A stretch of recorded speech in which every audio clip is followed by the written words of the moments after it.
banding 3 banding 10. 10 itu air, 3 itu bahan organik, 1 itu gula atau molase. 10, kalau nggak 1, 3, 10 ya boleh dibalik. 1 molase atau gula, 3 bahan organik, dan 10 adalah air. Supaya tidak luber, kita hitung adalah airnya dulu. Airnya tadi adalah 60% dari wadah, kapasitas wadah. Setelah ditentukan air, kemudian kita masukkan 1/10-nya adalah gula. Tadi kan ketahuan tuh, tadi 1,2. Berarti gulanya adalah 120 gram. Kenapa kita di sini menggunakan satuan berat, tapi kenapa airnya adalah liter? Karena air itu berat jenisnya 1, sehingga 1 kilo itu sama dengan 1 liter. 1 kilo itu sama dengan 1 liter. Tapi kalau misalnya nggak punya literan, ditimbang juga nggak apa-apa. Berarti ditimbang airnya adalah 1,2 kilo, kemudian molase atau gulanya 120 gram, 1/10-nya kan, 1/10-nya 1,2 kilo kan 120 gram.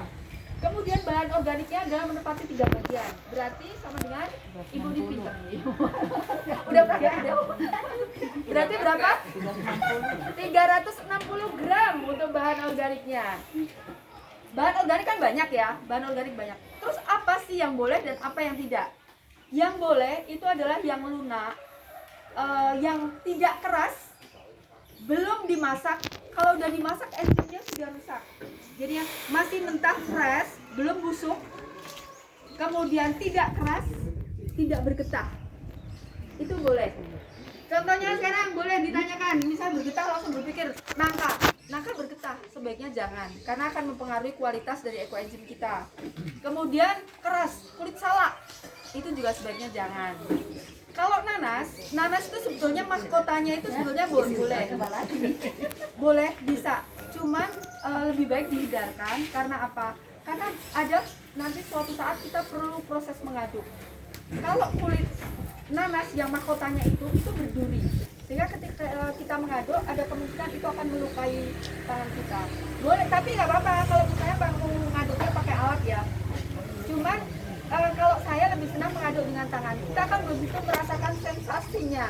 Apalagi nanti ada muncul nih, namanya pitera, itu seperti jamur putih, apa sih, kayak kapas gitu, bukan kapas, kayak bedak. Itu malah bagus untuk kita pakai maskeran. Nanti yang mukanya kita pakai itu nggak usah lama-lama, paling 5 menit sampai 10 menit lah. Udah paling lama itu muka kita jadi kenceng, jadi kinclong lagi. Nanti ibu-ibu nanti bikin something apa tuh, Bu Franci deh yang punya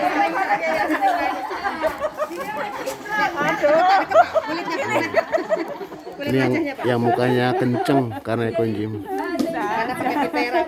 Kapan itu pitera bisa kita pakai? Ini kita kan mengaduk itu dengan tujuan supaya semua bahan organik kita terlumuri dengan air gula, sehingga proses fermentasi itu bisa berjalan bagus. Dan juga harus anaerob. Artinya anaerob itu tidak boleh ada udara dari luar masuk. Kalau sampai udara dari luar masuk itu bisa terkontaminasi, karena ada oksigen masuk, bisa aja nanti di situ muncul bakteri-bakteri yang tidak kita harapkan. Sehingga prosesnya adalah proses tertutup, proses anaerob, tidak ada udara sama sekali. Tapi karena proses fermentasi itu mengeluarkan gas, maka itu awal-awal pertama kita harus lakukan pembukaan dan pengadukan supaya gas yang dihasilkan itu bisa keluar. Minggu pertama 1 bulan itu dilakukan pengadukan. Setelah itu tutup rapat, 90 hari kemudian kita panen. Nah, ini hasil panenan itu seperti ini. Kenapa kok bisa warna-warni? Karena BO bahan organik yang dipakai oleh ibu-ibu semua, bapak-bapak. Bisa juga dari gula yang dipakai. Gula yang dipakai kalau molase jelas ini molase itu hitam. Warnanya kecenderungannya menjadi seperti ini. Ini pakai molase yang gelap-gelap. Nah, yang kuning-kuning itu kemungkinan ini adalah memakai gula Jawa. Kemudian bahan organik yang dimasukkan itu kan kita biasa di rumah kan macam-macam ya, itu.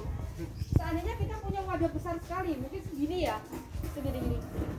Bahan organiknya berapa banyak kan udah frustasi dulu gitu ya. Enggak,